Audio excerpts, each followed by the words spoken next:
지나간 7080 노래 중에 사랑하는 마음이다 하는 김세환 씨의 노래가 있습니다. 최근에는 갑자기 그 노래가 생각이 나서 저녁 시간에 시간을 내서 밖에 나와서 그 노래를 자꾸 불러보려고 했어요. 그리고 그 가사를 외워보려고 이렇게 노력을 해봤습니다. 지나간 것들은 항상 그리운 것이 있기 때문이죠. 또 최근의 가사들 또 노래들은 저희들에게 잘 맞지 않고, 그래서 예전에 그 젊은 시절에 그런 마음을 다시 한번 되살려보고 싶은 그런 마음이었습니다. 사랑하는 마음이라고 하는 김세환 씨의 그 노래를 보면은 그런 가사가 나옵니다. 사랑하는 마음보다 더 좋은 건 없을 것. 유행가 가사 속에서도 참 하나님의 말씀의 사랑, 하나님께서는 사랑이면 모든 것을 다 이룬다고 그랬고 사랑이면 다 끝난다고 그랬는데, 모든 율법도 사랑이라는 글자로 대신할 수 있다고 그랬는데, 이러한 유행가 속에도 그런 글이 그대로 있습니다. 사랑하는 마음보다 더 좋은 건 없을 것. 예전에는 그런 노래들을 그저 흘려보냈습니다. 그냥 즐겁게 그냥 부르고 말았습니다. 그러나 가사 속에서 다시 의미를 생각해보았지요. 그 뒤에 나온 말이 사랑하는 마음보다 더 좋은 건 없다는 거예요. 다시 내가 사랑하는 것보다. 근데 그 뒤에 나오는 가사가 뭐냐면은 사랑받는 마음보다 흐뭇한 건 없을 것. 이 가사를 보면서 깜짝 놀랐습니다. 사랑하는 마음보다 더 좋은 건 없는데 또 사랑받는 마음이 이렇게 좋구나. 그보다 더 흐뭇한 건 없을걸. 사랑의 눈길보다 정다운 건 없을걸. 스쳐닿는 그 손끝보다 짜릿한 건 없을걸. 이게 세상 속에서 일어나는 그 가사 속에서도 어찌 보면 우리 교회에서 일어나야 하는 이야기를 하고 있는 것 같기도 했습니다. 정말 그 잠깐 단 그 손끝 짜릿함, 사랑하는 사람이면 너무도 그리워지는 마음, 그 마음이 즐겁고 사랑받아서 즐겁고 사랑하는 그 눈길이 너무 정다운 것, 이것이 세상의 노래입니다. 그러나 크리스찬들에게는 가끔은 세상의 노래가 하나님의 음성으로 바꿔지면서 들려오기도 합니다. 한 주일간을 이제 이상을 서울에 가서 있었습니다. 이제 접촉자와의 관계로 이제 격리 상태의 일이 벌어져가지고 그런 일을 맞이하면서 그런 생각을 했습니다. 참 어머니께서 담그준 김치를 가지고 차에다 싣고 서울까지 또 갔습니다. 가서 사랑하는 아들을 반드시 밖에 멀리 떨어서 보고 김치 놓아주고, 한 번도 태어나서 보지도 못한, 실제로 보지 못한 손주를 보지 못하고 돌아와야 했습니다. 아내와는 떨어져 있어야 했습니다. 그러나 그런 시간 중에 다시 볼 수 있다는 마음, 희망, 거기에 더욱더 사랑은 깊어지는 것 같았습니다. 보고 싶은 마음, 기다리는 마음, 또 볼 수 있다는 마음은 우리들에게 하나님께서 주시는 희망과 사랑으로 우리에게 느끼게 하는 세상 속에 아주 최고의 감정입니다. 오늘 본문에서 보면은 사랑하는 이야기들이 나옵니다. 이 말씀을 어떻게 시작하냐면 17절에 보면 하루는 가르치실 때에 갈릴리의 각 마을과 유대와 또 예루살렘에서 온 바리새인과 율법 교사들이 앉았는데, 그렇습니다. 이분들이 왔으니까 하나님의 말씀이 더욱더 힘을 얻고 더욱더 주님의 음성을, 예수님께서 하나님의 음성을 더 전파할 수 있는 힘이 있으리라고 생각하며 성경을 읽을 때가 저도 있었습니다. 그러나 이 문맥을 자세히 연구해보면 이분들은 하나님의 아들로 온 예수님의 말씀을 듣고 깨우치려고 온 사람들이 아니라 이 예수님으로부터 소문나 있는 이 많은 권세와 능력과 하늘나라의 말씀에 감동해서 온 예수님이 계신 것을 채우고 있는 곳에 미리 들어와 계시면서 이분들은 어떻게 해서 예수님을 방해할까 생각하는 사람들입니다. 다시 말하면 예수님은 지금 어려운 가운데 있는 것입니다. 바리새인과 율법교사들도 설득해야 되는 상황 속에 있는 것입니다. 그런데도 하나님은 놀라운 사랑으로 우리 예수님에게 성령으로 능력을 주셨으니 병을 고치는 능력이 예수와 함께 하더라. 위기 속에 있는 것입니다. 다시 말하면 이 말씀은 예수님은 사역의 위기 속에 있는 거예요. 온 갈릴리의 각마을과 유대와 예루살렘에서 온 많은 바리새인과 율법교사들이 다 앉아서 있는 것입니다. 그런데 이때에 새로운 역전의 사건이 일어나는데 그것이 바로 오늘의 중풍병자 사건입니다. 오늘도 인생 속에서 항상 사역에는 위기가 올 때가 있습니다. 그럼에도 불구하고 하나님이 역사하시면 새로운 능력과 새로운 은혜로 출구를 마련해주시는 것을 볼 수가 있습니다. 그렇다면 오늘 이러한 위기 속에서도 본문에서 찾을 수 있는 역설적인 해결이 나타나는 해결방안의 사안은 무엇일까요? 그것은 첫 번째로 몇몇 사람들이 지극히 사랑하는 모습이 나타납니다. 그것은 어떤 모습이냐면 먼저 하나님을 사랑하는 믿음의 모습입니다. 사람들의 하나님 사랑, 다시 말하면 예수님에 대한 사랑입니다. 예수님에 대한 믿음입니다. 18절에 보면 한 중풍병자를 사람들이 침상에 메고 와서 예수 앞에 들여놓고자 하였으되라고 말합니다. 이 하나님, 예수님을 믿는 믿음입니다. 이때에 예수님을 정말로 믿고 예수님을 진정으로 사랑하며 이 예수님을 기어코 만나야 되겠다. 이분을 그리워하는 사람들이 있었으니 그 사람은 바로 중풍병자와 중풍병자를 메고 오는 사람들인 것입니다. 아마 이 시간에는 이 사람들이 최고로 예수님을 사랑하는 사람들인 것입니다. 예수님을 기어코 오늘 만나야 된다는 것입니다. 그럼에도 불구하고 들어갈 수가 없습니다. 들어갈 수 없으나 포기하지 않고 기어코 자신이 필요해서든 자신이 믿음이 와서든 기어코 그분을 만나야만 하는, 그분을 만나야만 다른 사람이 다 필요 없는 그 유일한 사랑 하나님을 만나기 위해서, 예수님을 만나기 위해서 최선의 방책을 간구하고 있는 것입니다. 이 시간에 바리새인과 율법교사들은 예수님을 경계하는 사람들인데 반면에 중풍병자와 들끓는 사람들은 예수님을 따르는 사람입니다. 경계와 미움과 사랑과 도대체 무엇이 이기게 될까요? 미움과 사랑 속에 도대체 무엇이 하나님의 뜻일까요? 하나님을 기쁘게 하는 것은 믿음입니다. 히브리서 11장 6절에 보면 믿음이 없이는 하나님을 기쁘시게 하지 못하나니 그랬습니다. 하나님께 나아가면 반드시 상 주시는 것을 믿어야 할지니라. 하나님께 나아가면 상을 주십니다. 누가복음 10장 27절에 보면 내 마음을 다하고 목숨을 다하고 힘을 다하여 내 주 하나님을 사랑하라고 했습니다. 도대체 이 시간에 이 공간에서의 예수님을 정말로 사랑하는 사람이 누구일까요? 그들은 중풍병자와 중풍병자를 메고 있는 4명의 사람들입니다. 가장 예수님을 만나야만 하는 사람이에요. 그런가 하면 거기에 앉아있는 바리새인과 이 율법교사들, 이 많은 사람들은 설득해야 되는 사람들인 것입니다. 이곳에서는 하나님을 사랑하는 하나의 사건이 일어난 것입니다. 물론 하나님 나라를 설파하고 또 하나님의 말씀을 또 전하면서 치유사역도 하지만은 오늘의 키포인트는 중풍병자와 그의 친구들인 것입니다. 여기에는 보이지 않는 또 하나의 사랑이 있습니다. 그것은 친구를 사랑하는 사랑입니다.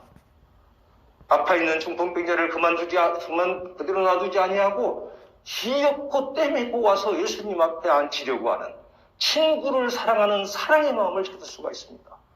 즉 사랑의 마음, 보이지 않는 사랑이 마음에 충만한 그 사랑이 바로 하늘나라의 사역을 반대하는 모든 것들을 이길 수 있는 것입니다. 얼마나 사랑하는지 들것에 메고 옵니다. 이때의 상황은 확실한 건 모릅니다. 들것을 2명이 맸는지 4명이 맸는지 모르겠지만은 그 들것을 가진 사람들이 아마 4명이 매면 더 좋겠죠. 그분들이 이 중풍병자를 엄청 사랑했을 수도 있습니다. 그러나 아마도 중풍병자와 그들은 모두가 다 서로 사랑하는 사람들일 것입니다. 사랑하는 사람이기 때문에 부탁할 것이요. 나중에 보면 예수님께서 내 죄사함을 받으리라고 말할 때에 보면은 믿음이 있을 때의 죄사함을 사하는 것인데 결국은 보면은 그 중풍병자가 오히려 큰 믿음을 가지고 이분 이 소리를 듣고 이분을 만나면 내가 살겠다 친구들에게 크게 부탁했다고 생각할 수도 있는 것입니다. 하여튼 상호간의 사랑입니다. 친구를 사랑하는 사랑이 예수님이 처하고 있는 이 어려움 속에서의 이 상황을 모두 무너뜨리고 놀라운 하나님께 영광 돌리는 사건으로 변화를 시키는 것입니다. 자신의 불편을 감수하고 친구를 돕는 것. 그래서 그 가사에서처럼 사랑하는 마음보다 더 좋은 건 없는 것입니다. 들 것을 든 친구들, 사랑하는 마음, 사랑하지 않는 사람들이 어떻게 친구를 들것에 메고 지붕까지 올라가겠습니까? 사랑하지 않는 사람을 어찌 메고 지붕에 가서 무슨 일이 생길지도 모르는데 그 위험을 무릅쓰고 올라가서 다시 거기에서 지붕을 뜯어내리기 시작했습니다. 뜯어내다가 문제가 생기면 전부 자기들이 다 복구해야 되는데 그 어려움을 다 겪으면서 친구를 들고 올라가겠습니까? 친구인지 친척인지 누군지 모르겠지만 서로 사랑하는 마음이 이렇게 좋은 것입니다. 예수님이 앉아있는 성전 안에서의 또는 예수님이 앉아있는 그 장소에서의 그 안에서의 사랑보다 더 큰 사랑이 이루어지고 있는 것이 바로 밖에서부터 시작해서 들어오는 지붕 위에서 나타나는 사랑의 빛이 예수님이 바라는 사랑이었던 것입니다. 예수님은 그들을 기다리고 있는 것입니다. 그렇다 바로 그것이다. 지붕이 뜯어지기를 예수님은 받아들이고 지붕에서 그가 내려오기를 기다리고 있는 것입니다. 중풍병자를 든 들것을 들고 친구들은 지붕 위로 올렸습니다. 그리고 뜯었고 결국 예수님 앞으로 내렸습니다. 그들은 수리비, 보상, 항의, 모욕 모두 감당하고도 사랑 때문에 지붕을 뜯어버린 것입니다.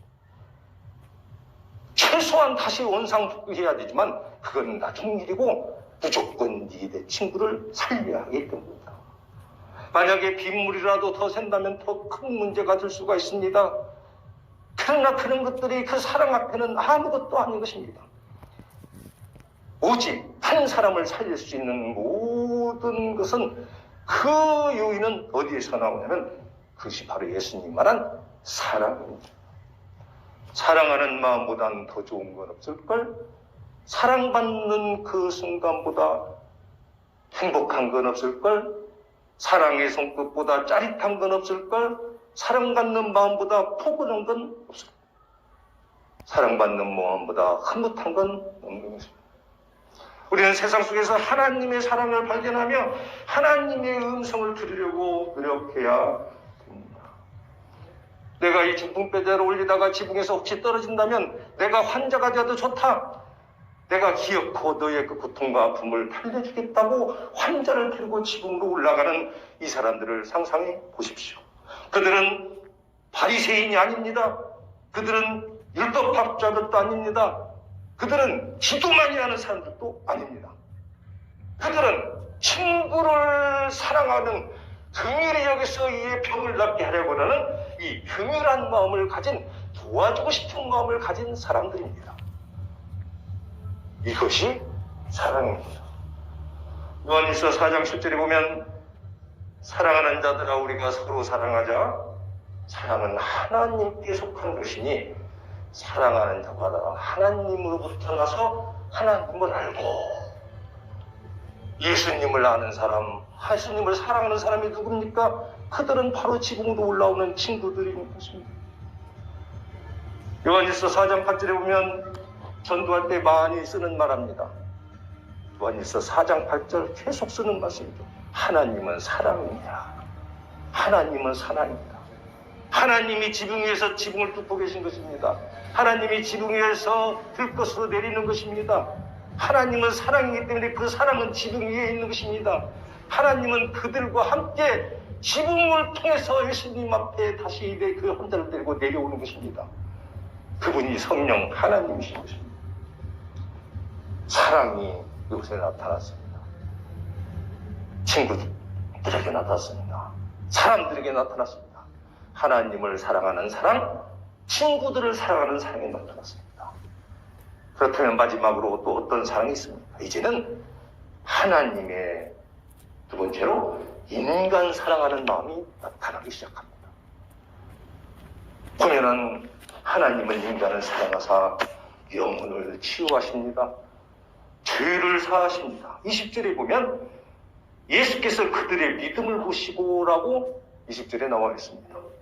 이르시되 이 사람아 내 죄사함을 받았느니라. 그들의 믿음을 보시고 예수님이 병을 먼저 낫게 하는 것이 아니라 죄사함을 받았다고 말한 것입니다.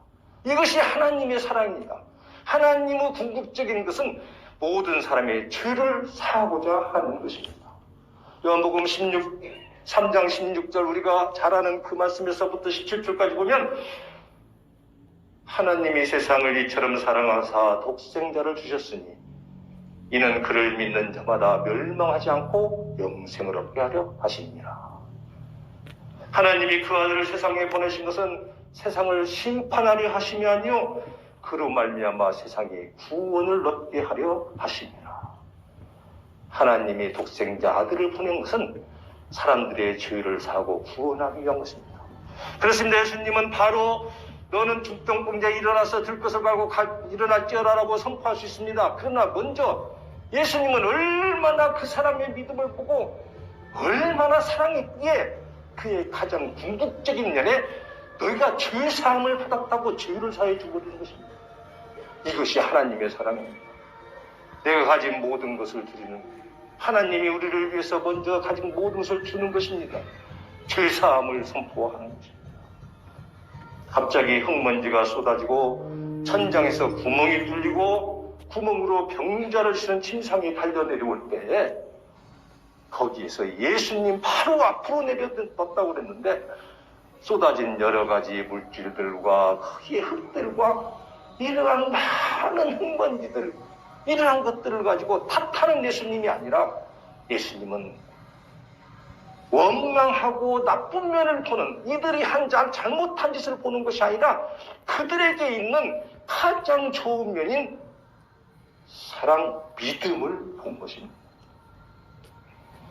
사람들도 놀랐고 예수님도 놀랐지만 예수님은 이러한 허물과 문제점, 지붕에 흩어진 모든 것들을 불평하지 아니하시고 병자의 죄를 사유해 주시는 것입니다. 그것은 죄와 질병과의 관계에서 죄사함이 먼저인 것이기 때문입니다. 근본적인 치유가 더욱 중요한 것입니다. 동시에 예수님은 오늘 이 죄사함을 통해서 본인이 하나님이심을 먼저 선포하는 것입니다. 병 낫게 하시기 전에 내가 바로 하나님이다. 죄사함을 할 수 있는 것은 하나님밖에 없는 것이기 때문입니다. 그래서 예수님은 자신이 하시는 싶은 일을 하는 것입니다. 그래서 21절에 말을 하고 있습니다. 서기관과 바리새인들이 생각하이르되 이 신성모독 하는 자가 누구냐? 오직 하나님 외에는 능히 누가 죄를 사하겠느냐라고 21절에 나와 있습니다. 하나님이 하시는 일을 하시는 것입니다. 그런데 그가 바로 사실은 로마서 9장 5절에 보면 이런 말이 나왔습니다. 그리스도가 그들에게서 나셨으니 그는 만물 위에 계셔서 세세의 찬양을 받으실 하나님이시니라. 이분이 하나님이셨던 것입니다. 예수님이 하나님이셨다고 로마서 9장 5절에 말씀하십니다. 하나님이 죄사함을 선포하는 것입니다. 믿음을 가지고 달려오는 자에게 그가 원하는 선물보다 더 큰, 가장 큰 선물을 주시는 것입니다. 저희들이 우리들의 교회에 나와서 무엇을 얻어갈까요? 무엇을 얻을까요가 아니라 예수님은 더욱더 우리가 원하는 것보다 더 큰 것을 주시니 그것은 죄사함을 주시고 우리에게 영혼의 영생을 허락해 주시는 것입니다. 우리에게 평강과 평안을 그 뒤에 허락하시고 우리가 생활 속에서 행복하게 살 수 있도록 그 다음에 도와주실 것입니다. 다시 말하면 예수님의 영혼을 치유하시는 사랑이 나타났습니다. 하나님의 사랑은 끝이 없습니다. 또 어떠한 사랑이 나타났습니까? 예수님은 육체의 병낫게 하는 치유의 사랑을 베푸시는 것입니다. 오늘 말씀의 22절에 보면 예수께서 그 생각을 아시고 대답하여 이르되 너희 마음에 무슨 생각하느냐? 내 죄사함을 받았다라고 하는 말과 일어나 걸어가라 하는 말이 어느 것이 쉽겠느냐? 죄사함 받으라 하는 말이 더 어려운 이야기입니다. 그러나 그것에 놀라고 예수님이 하나님을 깨닫지 못하니까 사람들이 생각하는 바리새인들과 아직도 율법학자들이 생각하는 중풍병자를 낫게 하는 것이 더 어려운 일로 생각하는 이 사람들 앞에서 이제 중풍병자를 낫게 하는 사역을 하시게 되는 것입니다. 눈에 보이는 것을 가지고서 판단하고 하는 사람들에게 그 다음에 중풍병자를 고치는 사역을 하게 되는 것입니다. 24절에 보면 그러나 인자가 땅에서 죄를 사하는 권세가 있는 줄을 너희로 알게 하리라. 너희들이 믿지 못하니 이것 보면 믿으리라. 내가 볼 때는 죄 사하는 것이 더 큰 일을 했는데 너희들이 믿지 못하니 너희들이 눈에 보이는 그걸 듣고 죄 사하는 데가 하나님인 줄 거꾸로 알게끔 하리라는 것이에요.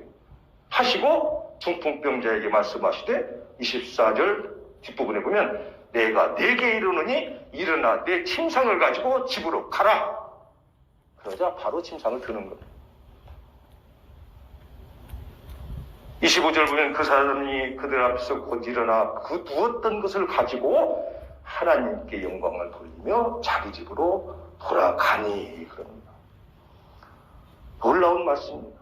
말씀 한마디에 놀라운 역사가 일어납니다. 마가복음 2장 12절에도 이런 비슷한 말씀이 나옵니다. 그가 일어나 곧 상을 가지고 모든 사람 앞에서 나가거늘 그들이 다 놀라 하나님께 영광을 돌리며 이르되 우리가 이런 일을 도무지 보지 못하였다 하더라. 마태복음에도 비슷한 말씀이 나옵니다. 마태복음 9장 8절에 보면 우리가 보고 두려워하며 이런 권능을 사람에게 주신 하나님께 영광을 돌리니라. 즉 예수님은 중풍병자의 영적, 육적 문제를 모두 해결하셨습니다. 하나님께서는 우리를 오늘 또 사랑하셔서 우리들의 영적, 육적 모든 문제를 다 해결하시기를 바랍니다. 하나님은 해결하실 것입니다. 믿음을 가지고 우리 형제들이 함께 지붕을 뚫고 조각장을 뚫고 또는 어떤 벽돌을 뚫고 또 흙을 쓸어내리고 구멍을 뚫고 내려가며 예수님께 다가가는 우리들의 믿음을 볼 때에 하나님께서 우리의 영적, 육적 모든 치유를 허락하시는 하나님의 사랑을 나타내 주실 것입니다. 그렇습니다. 사랑이 바리새인과 또 다른 이제 율법학자들의 그 반항과 모든 것들을 이겨냈습니다. 결론적으로 우리도 모두 서로 사랑하는 그리스도인들이 되기를 바랍니다. 요하로서 옛날에 유명한 한니발이라고 하는 장군 이야기가 있습니다. 그 사람이 로마를 점령했던 싸움에서 이겨봤던 처음에 그 장군이라고 하는데 그 사람이 군이랍니다. 유명한 이야기고 많이 쓰는 이야기입니다. 어떤 초상화에게 초상을 그려오라오니까 그대로 그려주었습니다. 그때 너가 내 위에 군인을 그렸단 말이냐 하고 엄청나게 벌을 받고 쫓겨났습니다. 다른 사람에게 또 부탁하니까 그 소문을 들은 그 화가는 이번에는 내 군인을 정상눈으로 그쳐서 그려주었습니다. 그저 너가 내 모습을 내가 정상눈이 아닌데 정상눈으로 그렸느냐라고 한없이 혼을 나고 뇌를 맞고 쫓겨났더랍니다. 세 번째로 오게 된 그 화가는 생각 끝에 지혜로웠다고 합니다. 그래서 초상화를 그리면서 옆모습을 그렸다고 합니다. 옆모습은 그 눈 멀쩡하게 살아있고 예쁜 멋있는 눈이 초롱초롱하게 빛나는 장군의 모습을 보여줬다고 합니다. 장군은 너무 흡족했다고 합니다. 사람은 장점도 있고 단점도 있다고 합니다. 하나님께서는 부스러기와 쓰러지는 흙과 떨어지는 물질들과 그 오염 등을 바라보지 않냐고 믿음을 보시고 사랑하셨습니다. 그리고 그에게 영과 육을 다 치유하시는 놀라운 사랑을 베풀었습니다. 우리도 장점을 보고 서로 사랑하며 하나님을 따라가고 친구를 도와주며 하나님의 사랑을 함께 듬뿍 받고 이겼고 주님 안에서 승리하는 놀라운 역사를 이룰 수 있기를 예수님의 이름으로 바라며 축원드립니다. 기도하시겠습니다.